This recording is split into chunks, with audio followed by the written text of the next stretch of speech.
사랑하는 평내행복한교회 성도 여러분, 분명 지금은 위기의 상황이고 어려움의 상황이지만 우리의 믿음의 예배를 통하여서 우리를 구원하여 주시고 능력 베풀어 주시는 아버지 하나님 앞에 감사와 기쁨과 또 소망의 마음으로 함께 예배하실 수 있기를 소망합니다. 먼저 하나님 앞에 사도신경으로 신앙 고백 드리시겠습니다. 전능하사 천지를 만드신 하나님 아버지를 내가 믿사오며 그 외아들 우리 주 예수 그리스도를 믿사오니 이는 성령으로 잉태하사 동정녀 마리아에게 나시고 본디오 빌라도에게 고난을 받으사 십자가에 못 박혀 죽으시고 장사한 지 사흘 만에 죽은 자 가운데서 다시 살아나시며 하늘에 오르사 전능하신 하나님 우편에 앉아 계시다가 저리로서 산 자와 죽은 자를 심판하러 오시리라. 성령을 믿사오며 거룩한 공예와 성도가 서로 교통하는 것과 죄를 사하여 주시는 것과 몸이 다시 사는 것과 영원히 사는 것을 믿사옵나이다. 아멘. 다 함께 찬송가 218장 함께 찬양하시겠습니다. 찬송가 218장입니다.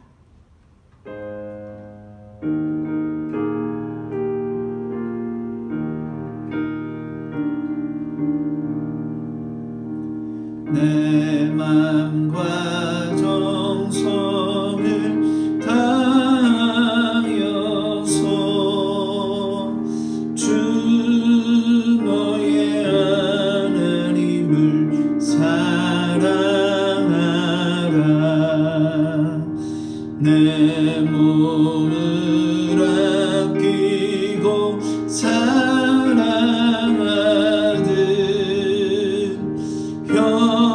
형제와 이웃을 사랑하라.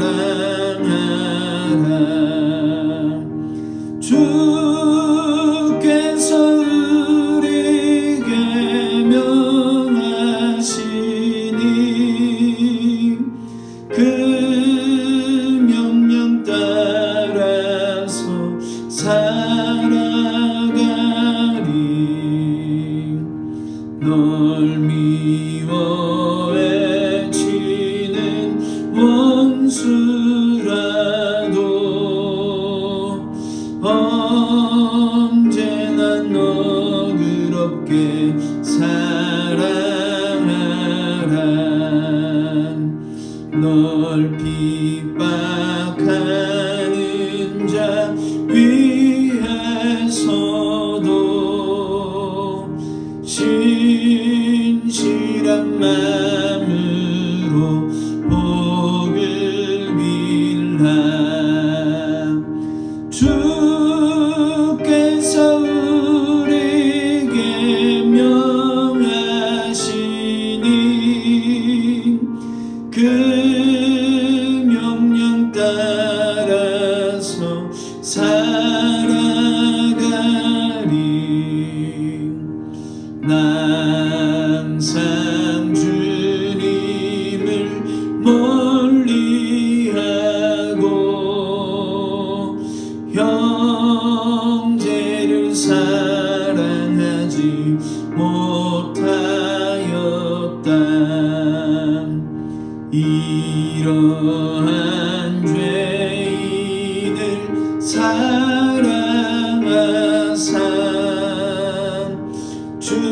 주께서 몸 버려 죽으셨다. 속죄의 큰 사랑 받은 이 몸 내 생명 다 바쳐 충성하리.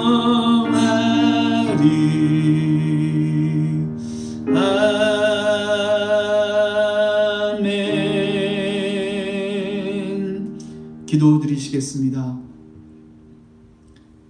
모든 예배와 찬송을 받으시게 합당하신 우리들의 아버지 하나님, 주님의 이름을 믿는 자들이 함께 모여 주님의 이름을 부르고 또 찬송해야 할 오늘 이 땅에 창궐한 바이러스와 감염성으로 인하여 연합하지 못하고 흩어져 각자의 처소에서 예배함을 주님 긍휼히 여겨주시길 간절히 바라고 또 소망하오니, 이 시기를 통하여 그동안 저희들이 자유롭게 예배할 수 있었음에 감사하게 하시고, 예배의 순간순간을 소중히 여겨 주님 앞에 기쁨이 되는 우리 행복한 교회, 더 나아가 대한민국이 되도록 주님 도와주시고 함께하여 주시옵소서.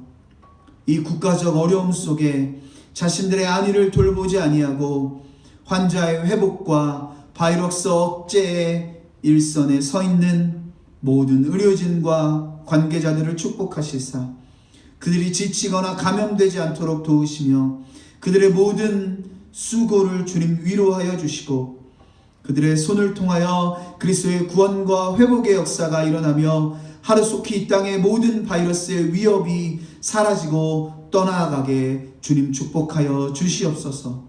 이 혼란한 시기를 틈타 거짓과 유혹의 영들이 저희들을 위협하고 넘어뜨리려 할 때 영적으로 깨어 말씀과 기도로 무장하고 담대히 싸워 주님의 승리를 선포하는 저희들 모두가 되게 하시고, 끝까지 믿음을 지켜 이 땅의 믿음의 그루터기가 되는 저희들 모두가 되도록 주님 도와주시옵소서.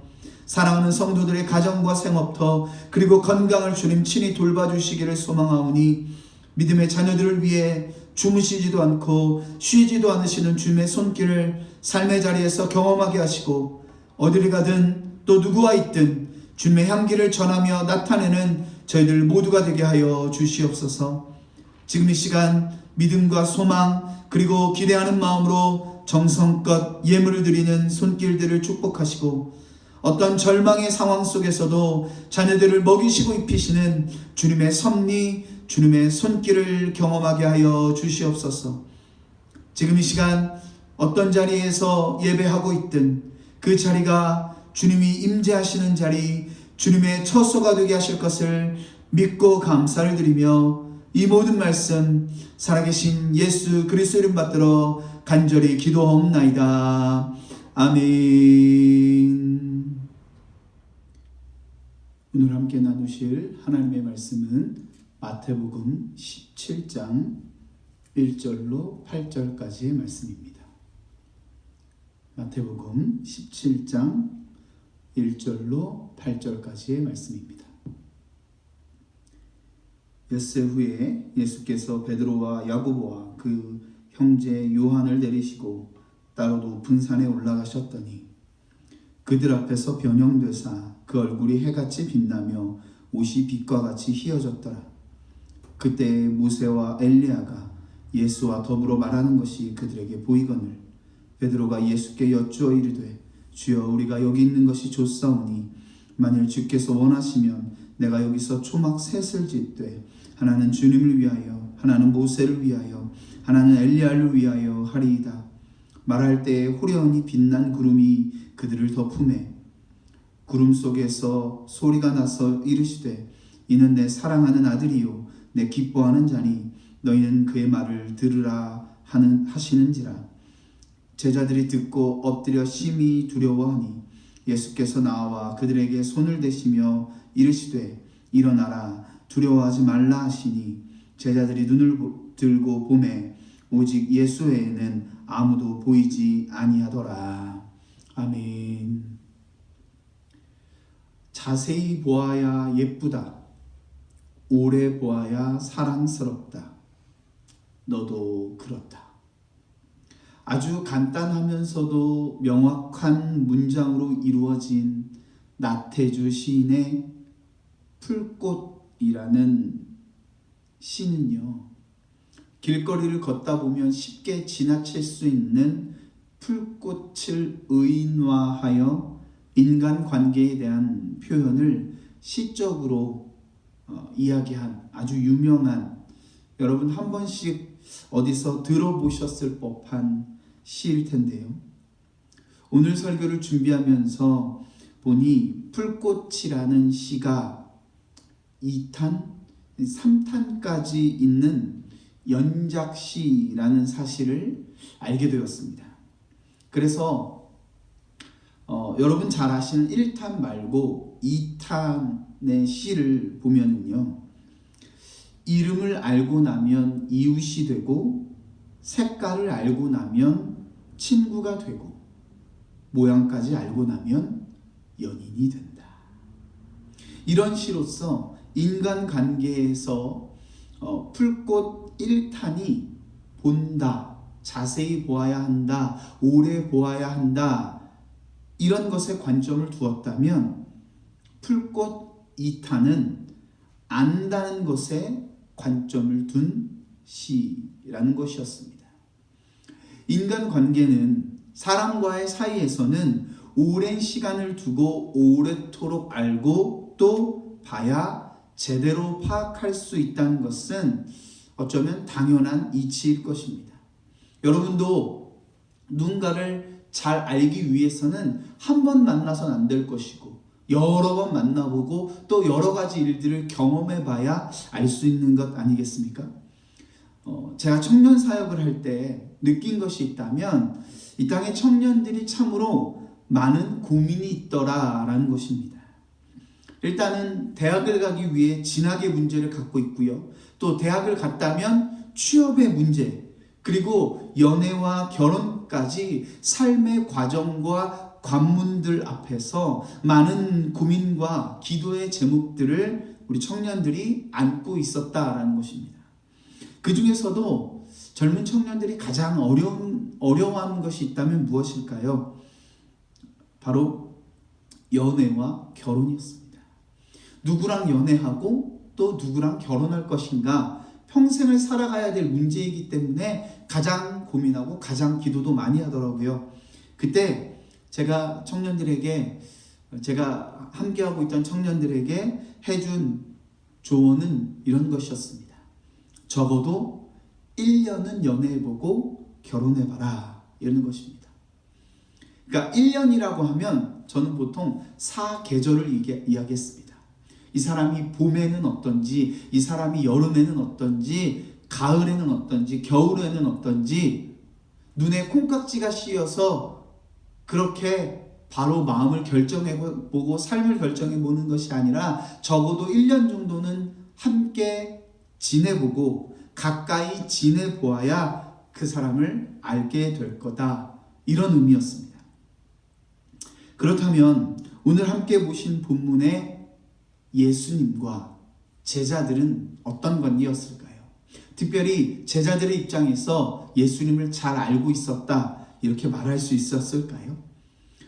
함께 보신 본문이 마태복음 17장이니 그 앞장까지 16장까지 제자들은 예수님과 함께 많은 기적의 순간에 함께 했고, 또 함께 했던 많은 시간 그분의 말씀을 통해서 예수님이 누구신지 알 수 있는 계기, 시간, 기회는 굉장히 충분했을 거다, 이런 마음이 듭니다. 그런데 오늘 보신 본문에서 경험할 수 있는 예수님은 이전과는 전혀 다른 분이었고, 그리고 그 모습은 실로 놀라웠습니다. 그리고 그동안 제자들이 생각했던 예수님이 어떤 분이신지를 발견하게 되어지고 깨닫게 되어지는 오늘의 본문이라고 말씀을 드릴 수가 있습니다. 우리가 흔히 오늘의 본문을 두고 예수님의 변화산 사건이다, 이렇게 이야기를 하는데요. 그렇게 변화산 사건이라고 이름이 붙여진 오늘의 본문을 저와 여러분이 함께 나누면서 사순절의 기간을 보내며 예수님에 대해 조금 더 깊이 알게 되고, 또 여러분이 그동안 알고 있던 예수님은 어떤 분이신지를 되새겨보시는, 리마인드 해보시는 그런 귀하고 복된 시간이 되실 수 있기를, 그리고 주님 앞에 우리가 주님을 대하면서 주님 앞에 우리가 취해야 할 태도는 무엇인지를 깨닫는 귀하고 복된 시간이 되실 수 있기를 주님의 이름으로 축원을 드립니다. 먼저 오늘 본문 1절은 이 변화산 사건의 정보들을 얻을 수 있는 구절들일 텐데요. 오늘 본문 1절은 이렇게 기록합니다. 엿새 후에 예수께서 베드로와 야고보와 그 형제 요한을 데리시고 따로 높은 산에 올라가셨더니. 먼저 예수님과 함께 산에 올라간 사람들의 이름이 기록됩니다. 누구누구죠? 베드로, 야고보, 그리고 그의 형제 요한. 이렇게 3명의 사람이었습니다. 3명의 제자였습니다. 이 3명은 예수님의 제자 명단을 작성할 때에도 처음 세 자리를 차지하고 있었던 그런 사람들이고요. 이 3명의 제자들만이 예수님께서 죽은 소녀를 살리신 것을 보았습니다. 예수님이 그의 방에 들어갈 때 딱 3명의 제자들만 데리고 들어가셨죠. 또 예수님과 함께 겟세마네 동산에 올라갔던 사람입니다. 이 3명의 제자는 12명의 제자들 중에서도 예수님과 가장 가까이 했던 사람들, 그 가까이 했던 이 3명의 제자들을 데리고 예수님 오늘 산으로 함께 올라가셨다라는 것입니다. 그리고 이 1절에서 우리는 오늘 본문의 사건이 일어난 시기, 때를 알 수가 있습니다. 엿새 후라고 기록된 것을 보니 바로 앞 구절이나 앞장에 있었던 어떤 일에 6일 후에 있었던 일이라는 사실을 우리가 미루어 짐작해 볼 수가 있습니다. 그러면 앞부분에 어떤 일이 있었는가? 16장의 말씀을 보면은요, 예수님께서 이 마태복음이라는 복음서에서 처음으로 자신의 죽음과 부활에 대하여 언급하신 것이 기록되고 있습니다. 그리고 이 세상의 마지막 때에 일어날 일들에 대하여서 언급해 주시면서 예수님이 단순히 병을 고치고 놀라운 기적만을 베푸는 사람이 아니라 하나님의 아들이며 메시아이심을 스스로 나타내 주시는 그런 장면을 우리가 볼 수가 있습니다. 그러니까 예수님께서 자신의 가까운 미래에 죽음을 맞이하게 될 것이고 또 3일 만에 다시 살아나게 되실 것, 부활하실 것을 처음으로 언급하신 것이 바로 오늘 본문의 앞부분에 위치하고 있다라는 것이죠. 그리고 16장의 마지막 절인 16장, 마태복음 16장 28절의 말씀을 보면 이렇게 또 말씀하십니다. 진실로 너희에게 이르노니 여기 서 있는 사람 중에 죽기 전에 인자가 그 왕권을 가지고 오는 것을 볼 자들도 있느니라. 자, 이 말씀을 보면 예수님은 이미 오늘 본문의 이 변화산 사건을 염두에 두고 계셨다라는 사실을 알게 됩니다. 예수님이 자신이 죽으실 것과 3일 만에 부활하실 것을 말씀해 주시면서 자신이 진정한 메시아임을 말씀해 주시며 죽기 전에 인자가 그 왕권을 가지고 오는 것을 볼 자들도 있을 것이다. 이렇게 말씀하신 것은 오늘 이 사건, 오늘 이 산에 함께 올라가신 것은 우연이 아니라 예수님이 미리 준비하신 것이라는 것입니다. 제자들 중에서도 가장 가까이 하고 있었던 베드로, 야고보, 요한에게 자신의 참 모습, 하나님의 아들로서의 모습을 보여주시겠다는 의지를 갖고 오늘 함께 산에 오르셨다는 것이죠. 여러분, 왜 학창시절에 친하게 지내는 친구들 여럿이 있어도 그 중에 몇 명, 한두 명, 혹은 오늘 예수님처럼 한 3명 정도 진짜 친하다고 생각하거나 앞으로 더 친해지고 싶은 그런 친구가 있으면 그 친구들만 여러분 집으로 왜 초대했던 그런 기억이 있으십니까? 그래서 집에 초대해서 함께 라면도 끓여 먹고 그런 분위기. 그래서 자기의 원래의 모습, 자기가 가진 좀 본 모습을 보여주고 싶었던 그런 기억 여러분 갖고 계신지 모르겠습니다. 그런 의지를 가지고 예수님이 오늘 본문의 분위기를 이끌어 가시고 있었다는 것입니다. 물론 그 대상이 되는 이 3명의 제자들은 이 사실을 까맣게 모르고 있었죠. 그리고 예수님은 본인의 참모습을 이제 산에 올라가시자마자 어떤 준비 과정도 없이 곧바로 나타내 주십니다. 2절의 말씀입니다. 그들 앞에서 변형되사 그 얼굴이 해같이 빛나며 옷이 빛과 같이 희어졌더라.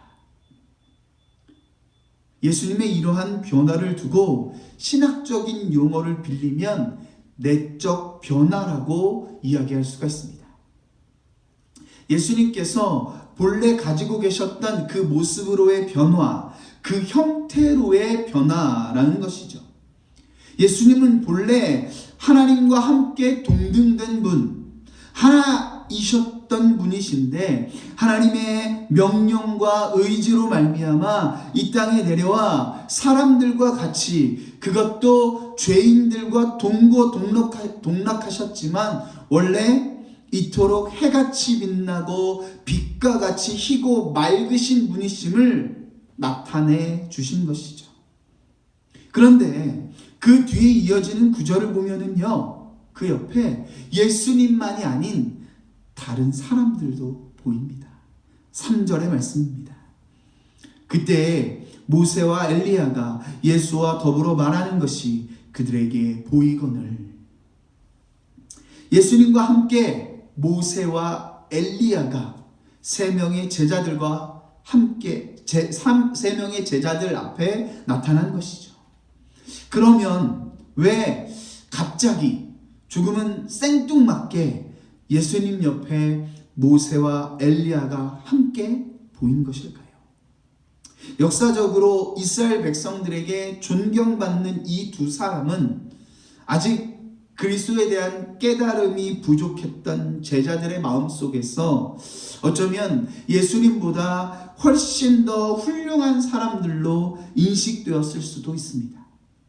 늘 함께 계시던 분이었지만 그분의 행색이나 주변에 함께하는 사람들을 보면 예수님 그렇게 뛰어난 사람으로 생각할 수 없었다라는 것이죠.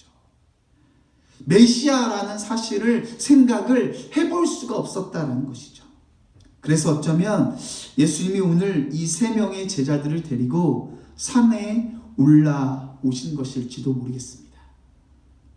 예수님이 단순히 어떤 기적만을 베풀고 또 뛰어난 가르침으로 사람들을 일깨우기 위한 지도자나 예언자 혹은 선지자만이 아니라 그들의 존경을 한 몸에 받고 있는 모세와 엘리야보다 더 뛰어난 사람이라는 것을, 그 위에 계신 진정한 하나님의 아들이시라는 사실을 알려주시기 위하여, 나 이런 사람이야 이렇게 말씀해 주시기 위하여, 보여주시기 위하여 오늘 이 세 명의 제자들을 데리고 산으로 올라가셨다는 것이죠. 여러분, 예수님을 어떻게 알고 또 어떻게 믿고 계십니까? 세상 사람들은 흔히 예수님을 4대 성인이라고 말합니다. 공자, 소크라테스, 또 석가모니, 이 세 명과 함께 세계에서 존경받을 만한 업적과 뛰어난 가르침을 준 네 사람의 예수님을 포함시켜 4대 성인이다 이렇게 이야기합니다. 그런데 이러한 분류, 구분은 제가 생각할 때 아마 여러분도 그렇게 느끼실 겁니다. 반만 맞고 반은 틀린 이야기입니다. 분명 예수님은 존경받을 만한 업적과 뛰어난 가르침을 주신 분이십니다. 하지만 그것만이 전부가 아니고요. 예수님을 우리가 온전히 이해하거나 예수님에 대하여 온전히 표현하기 위해서는 하나님의 아들로서 그러한 모든 일을 하셨다는 것을 포함시켜야 합니다. 예수님이 그냥 보통의 사람으로서 뛰어난 업적으로 또 뛰어난 가르침을 주신 분만이 아니라 이분은 하나님의 아들이셨다는 겁니다. 예수님은 진정한 하나님의 아들이셨다는 것입니다. 하나님의 아들로 또 하나님과 하나이신 그분께서 우리 가운데 오셔서 이 놀라운 일들을 또 놀라운 가르침을 주시고 죽기까지 우리를 사랑해 주셨다는 사실 포함하여 예수님을 우리는 기억해야 하는 줄로 믿습니다. 또 믿음으로 붙들어야 하는 줄로 믿습니다. 그래서 이어지는 9절에서는 이러한 사실을 뒷받침하기 위하여 하나님의 음성이 들려옵니다. 하나님이 예수님에게 증인이 되어주셨다는 것이죠. 5절의 말씀입니다. 말할 때 후련히 빛난 구름이 그들을 덮으며 구름 속에서 소리가 나서 이르되 이는 내 사랑하는 아들이요 내 기뻐하는 자니 너희는 그의 말을 들으라 하시는지라. 아멘. 자신 앞에서 놀랍게 변화되신 예수님을 보며 너무 놀랍기도 하고 또 행복한 베드로가 횡설수설할 때 들려온 하나님의 음성은 무엇이었습니까? 이는 내 사랑하는 아들이요 내 기뻐하는 자니 너희는 그의 말을 들으라. 너희는 그의 말을 들으라. 이 말씀은 예수님께서 요한을 통해 물로 세례를 받으실 때 들려온 음성과 아주 흡사한 거의 동일한 말씀이었습니다. 성부 하나님께서 예수님을 자신의 아들로 인정하심으로써 제자들은 예수님의 참된 정체, 곧 영광과 고난의 메시아, 그들이 그토록 기다리던 분이심을 이해할 수 있었을 것입니다. 그리고 성부 하나님께서 이들을 향한 사랑을 드러내심으로써 제자들은 왜 예수님께서 성부 하나님께 기쁨이 되는지 온전히 이해할 수 있었습니다. 여러분이 자녀들을 보며 그 자녀들이, 그 아이들이 아무것도 하지 않아도 기뻐하시고 기쁨의 눈으로 바라보시며 대견하실 수 있는 것처럼 하나님에게 있어 예수님이 그러한 존재가 되시는 것이죠. 저와 여러분의 자녀들이 정말 지겹도록 속을 썩이고 말을 안 들고 미워하는 일만 골라 해도 진짜 미워할 수 없는 이유가 어디 있겠습니까? 자녀이기 때문입니다. 아들과 딸이고 손자, 손녀들이기 때문입니다. 그런데 하나님의 입장에서 예수님은 아들로 아버지 되신 하나님의 말씀을 잘 듣고 순종하지 않으셨습니까?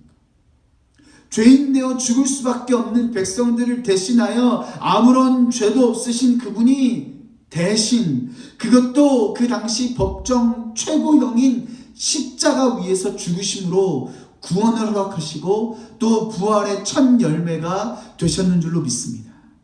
그래서 하나님에게 있어 예수님은 최고 효자였습니다. 하나님에게 너무나도 고마운 존재였다라는 것입니다. 그래서 그 자리에 있던 제자들에게 또 이 말씀을 듣고 읽고 묵상하는 모든 사람들에게 명령하십니다. 그의 말을 들으라. 그의 말을 들으라. 여기서 들으라라는 동사는요, 충분히 이해하라는 말도 포함됩니다. 예수님이 하시는 모든 말씀을 귀로 듣고 또 그분이 이루시는 모든 기적을 눈으로 보는 것만이 아니라, 귀로 듣고 눈으로 보는 것만이 아니라 전인격적으로 충분히 그리고 온전히 이해해야 한다라는 말씀입니다. 복음서를 읽어보면요, 예수님은 늘 언제나 제자들에게 조금 더 높고 조금 더 깊은 수준의 믿음과 이해를 요구하셨습니다. 단순히 눈에 보이는 기적만이 아니라 또 귀에 들리는 그분의 말씀만이 아니라 듣고 보는 그 모든 것을 통해서 예수님을 알고 또 하나님을 믿는 믿음까지 요구하셨다라는 것입니다. 그러한 믿음을 위해서 어쩌면 3명의 제자들을 오늘 이 변화산 사건까지 이끌어 주신 것이죠. 하나님의 말씀 앞에 온전히 나아갈 수 있도록 말이죠. 신앙생활을 하면서 저와 여러분이 가장 쉽게 그리고 또 가장 많이 범할 수 있는 오류가 있다면, 내 믿음이 이 정도면 됐지 뭘 더 바라나 하는 그런 스스로의 만족일 것입니다. 내가 주일 예배 안 빠지고 잘 드리고 또 헌금 드리고 또 어려운 일이나 힘든 일이 생겼을 때 다른 사람이 아니라 하나님 앞에 기도할 수 있다면 그것으로 우리가 할 믿음의 분량은 다 채웠다. 이렇게 생각하는 스스로의 만족이, 내 믿음은 충분하다라는 그런 마음이 어쩌면 가장 위험한 오류가 아닐까 생각해 봅니다. 그런데 예수님은요, 저와 여러분에게 이렇게 또한 말씀하십니다. 마태복음 17장 20절의 말씀입니다. 이르시되 너희 믿음이 작은 까닭이니라. 진실로 너희에게 이르노니 만일 너희에게 믿음이 겨자씨 한 알만큼만 있어도 이 산을 명하여 여기서 저기로 옮겨지라 하면 옮겨질 것이요 또 너희가 못할 것이 없으리라. 아멘. 이 말씀은 예수님이 오늘 이 말씀에 베드로와 야고보, 요한과 함께 산에 올라가신 그 사이에 어떤 사람이 귀신 들린 자신의 아들 고쳐달라고 이 나머지 9명의 제자들에게 부탁을 했는데 고치지 못하고 예수님이 산에서 내려오실 때까지 기다렸다가 이 문제를 해결하시며 이 귀신 들린 아들을 고쳐주시며 말씀하신 것입니다. 예수님이 원하시는 믿음은 그 작디 작은 겨자씨 한 알만큼이라는 것입니다. 그리고 우리에게는 그만큼도 없다는 것이고요. 겨자씨 한 알만큼도 채우지 못할 우리의 연약한 믿음이라는 것입니다. 우리는 어쩌면 이 나머지 제자들처럼 적어도 우리가 겨자씨만큼의 믿음은 있지, 나 그 정도의 믿음은 있는 사람이야 라고 생각하지만 절대로 그렇지가 않다는 것입니다. 우리 믿음이 그만큼 약하고 모자라다는 것이죠. 그래서 우리는 예수님의 말씀을 잘 들어야 합니다. 로마서 10장 17절입니다. 그러므로 믿음은 들음에서 나며 들음은 그리스도의 말씀으로 말미암았느니라. 아멘. 믿음이 금방 생기지 않습니다, 여러분. 그렇지만 포기하지 않고 매일매일 반복해서 그분의 말씀을 들으면 믿음이 생긴다는 것이죠. 목사의 말이 아닙니다. 사람의 말이 아닙니다. 하나님의 말씀을 매일같이 반복하여서 읽고 듣고 또 묵상하면 믿음이 생긴다는 것입니다.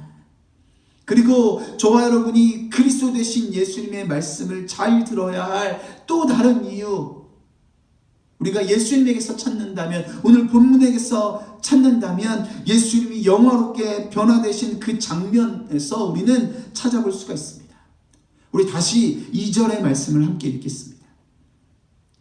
그들 앞에서 변형되사 그 얼굴이 해같이 빛나며 옷이 빛과 같이 희어졌더라. 여기서 변형되사라는 의미로 쓰인 헬라어 동사 메타포르프는 신약 성경에서는 모두 수동태로 쓰였습니다. 그러니까 변형되사라는 말은 변형시키다라는 말로 해석되어 이해해야 한다는 것입니다. 그러니까 예수님의 얼굴이 해같이 빛나고 옷이 빛과 같이 희어진 이 변화는 예수님 스스로 변화하신 그것이 아니라 하나님께서 이렇게 변화시켜 주셨다는 것을 의미합니다. 저와 여러분의 삶이 변하거나 생각이 변하거나 또 마음이 변하는 영적인 모든 변화는 성령 하나님께서 우리 안에 변화를 일으키실 때만 가능하다는 사실을 여러분 기억하시기 바랍니다. 우리는 우리 스스로 영화롭게 된다거나 스스로 아름답게 빛날 수 없는 존재들입니다. 그래서 우리는 예수님의 말씀을 잘 듣고 그분이 누구시고 어떤 분이신지 온전히 깨달아 믿음으로 말미암아 우리를 예수님과 같이 아름답게 변화시켜 주실 그분의 역사를 기대할 수 있어야 하는 줄로 믿습니다. 예수님을 변화시켜 주셨던 하나님께서 우리를 변화시켜 주실 것을 믿고 기대하면서 그분의 말씀을 들으시기를 주님의 이름으로 축복합니다.